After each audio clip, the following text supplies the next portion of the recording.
Allez, bonjour à tous, j'espère que vous allez bien. Aujourd'hui, analyse de curve, de CRV, on fera une analyse fondamentale, on parlera des news, pas mal de bad news qui sont en cours sur CRV, d'où les chutes de prix récentes là sur du court terme, et on fera une analyse technique parce qu'on est sur un niveau assez intéressant.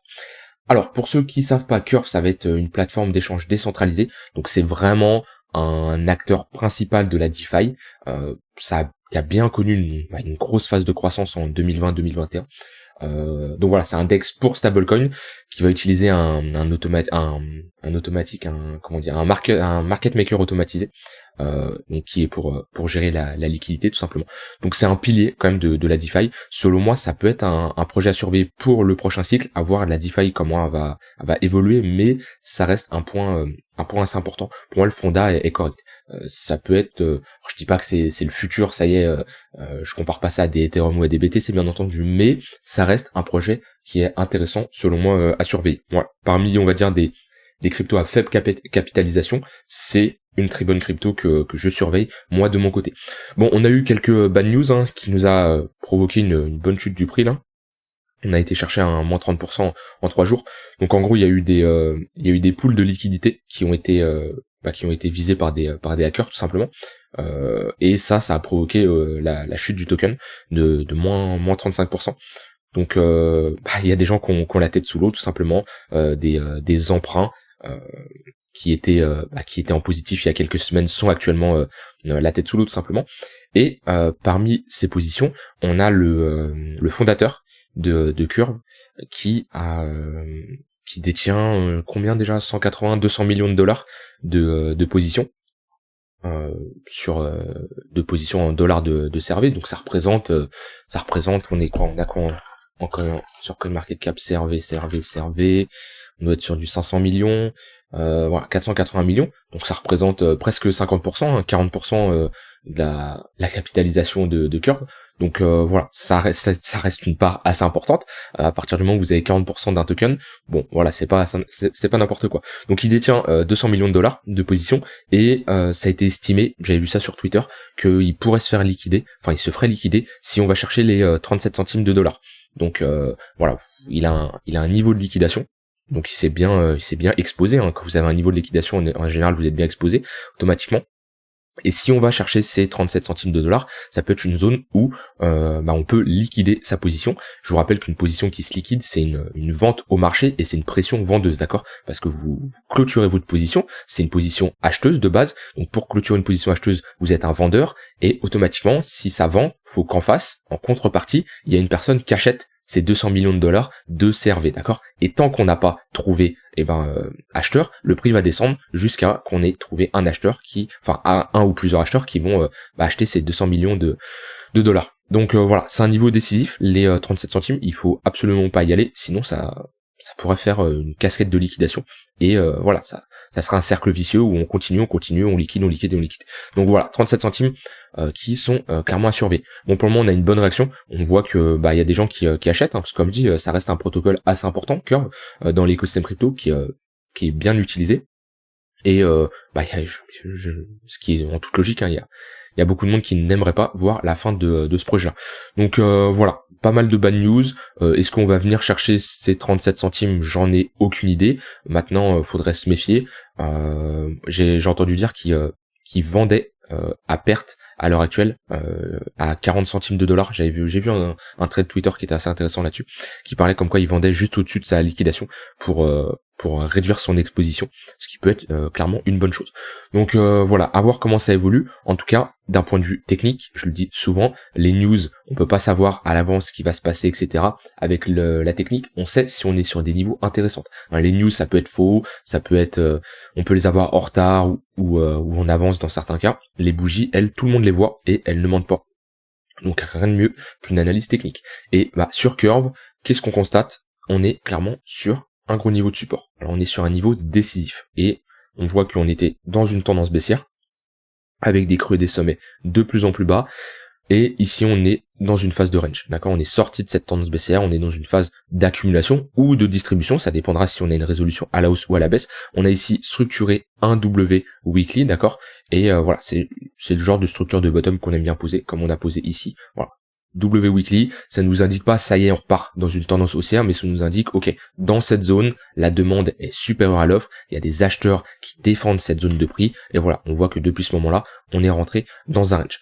Donc les gens qui aiment bien le protocole Curve, qui se disent ok, je veux implémenter ça dans mon portefeuille pour le prochain cycle ou même pour les prochains mois, actuellement on est sur un niveau de support très intéressant, d'accord. Maintenant dans ce genre de, quand j'investis sur ce genre de projet, j'aurai clairement une zone d'invalidation si on a une clôture en dessous de ce niveau-là, d'accord. À partir du moment où on clôture, on fait un ATL, pour moi j'invalide mon entrée, hein, je nolde pas une position qui casse par un creux majeur comme ça et qui nous fait un ATL.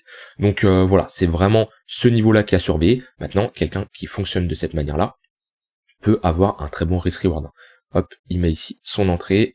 C'est pas un conseil en investissement, hein, c'est juste pour vous montrer.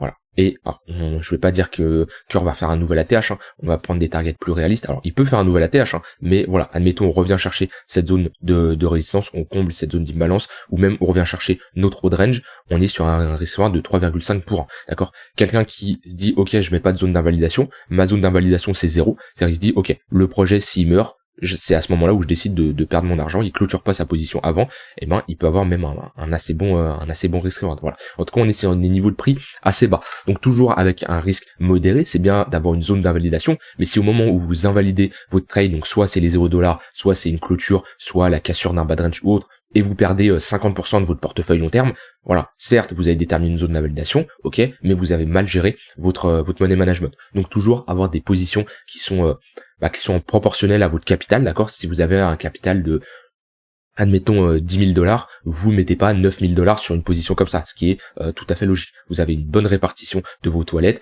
en fonction de votre stratégie, de votre tolérance au risque, hein. Est-ce que vous avez plutôt un profil plutôt agressif, plutôt passif, et voilà, tout ça, ça dépend. Quelqu'un qui a un profil plutôt passif va plutôt se concentrer sur du BTC, de l'Ether et du top market cap. Quelqu'un qui va être plutôt agressif va se concentrer sur de la faible capitalisation. Mais en tout cas, je le répète, on est sur de très bons niveaux de support. Maintenant, un peu plus sur du court terme. On est toujours quand même en dessous de nos moyennes mobiles. On avait essayé de casser ce tunnel daily, on l'a cassé, on a fait un pullback, mais on l'a travaillé, on l'a réintégré. Et depuis, on voit qu'il fait office de résistance.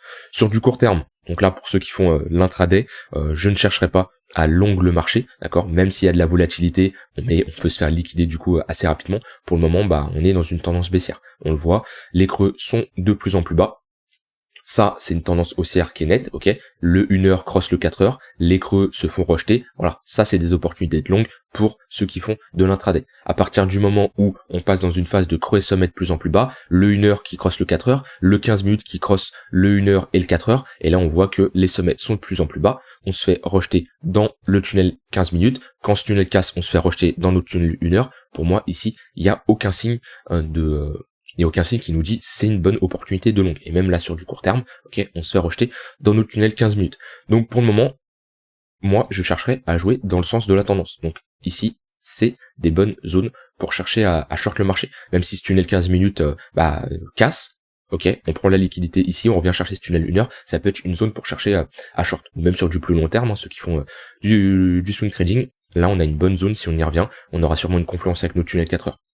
Voilà, les moyennes mobiles, ça me permet d'avoir des points de repère qui me disent, ok, dans cette zone, on peut s'attendre à avoir une prolongement de notre tendance baissière. Moi, c'est comme ça que je le vois. Maintenant, faites attention, pour l'intraday, pourquoi pas. Pour ceux qui font du swing, méfiance quand même, comme je dis, on s'approche d'un gros niveau de support. Donc attendez de meilleurs retracements. Et à quel moment on repartirait dans une tendance haussière? Là, si je me mets en daily, déjà... ok, on n'a pas clôturé en dessous de ce niveau-là, ça c'est un point important. Si on avait clôturé, je vous aurais dit, bon, c'est un peu moche, on sauve un peu, on prend la liquidité, on réintègre. Ça c'est important de pas clôturer, ça c'est un creux qui est assez majeur. L'idéal là pour repartir dans une tendance haussière sur du court terme, ça serait de soit structurer ici une phase d'accumulation, repartir dans des creux, des sommets de plus en plus haut, ou au moins arriver à une phase où voilà, notre tunnel 1 heure commence à baisser, il arrive dans une phase assez plat, hein, c'est-à-dire que globalement on sera dans une phase de latéralisation, le marché sera horizontal, là on le casse, on fait un pullback, là ça pourrait être également intéressant pour chercher à se positionner sur un bottom de marché. Mais pour le moment, voilà, on est juste ici dans une tendance baissière.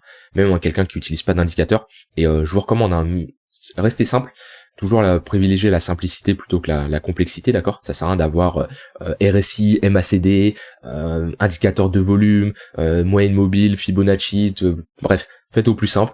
Un indicateur de momentum, ok, et alors, il y en a ils utilisent ça, hein. Ça c'est chacun utilise ce qu'il veut, mais voilà, moi un indicateur de momentum et des moyennes mobiles et des points pivots pour avoir une bonne visualisation, mais sinon il y a rien de mieux que l'action du prix, hein.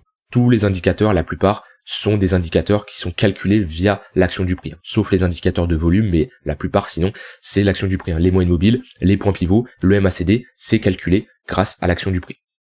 Donc il n'y a rien de mieux que l'action du prix, et l'action du prix ici, il nous dit quoi? On est dans une phase de creux et sommet de plus en plus bas, et voilà, ici c'est compliqué selon moi de chercher à longue à l'heure actuelle. Donc voilà, méfiez-vous sur Curve, comme je dis, le projet est intéressant, ça reste un acteur important pour la DeFi, ok, qui est beaucoup utilisé, beaucoup de transactions, et on pourrait faire sans, hein. De toute façon il y a beaucoup de projets qu'on pourrait faire sans, mais ça serait quand même différent la DeFi sans Curve.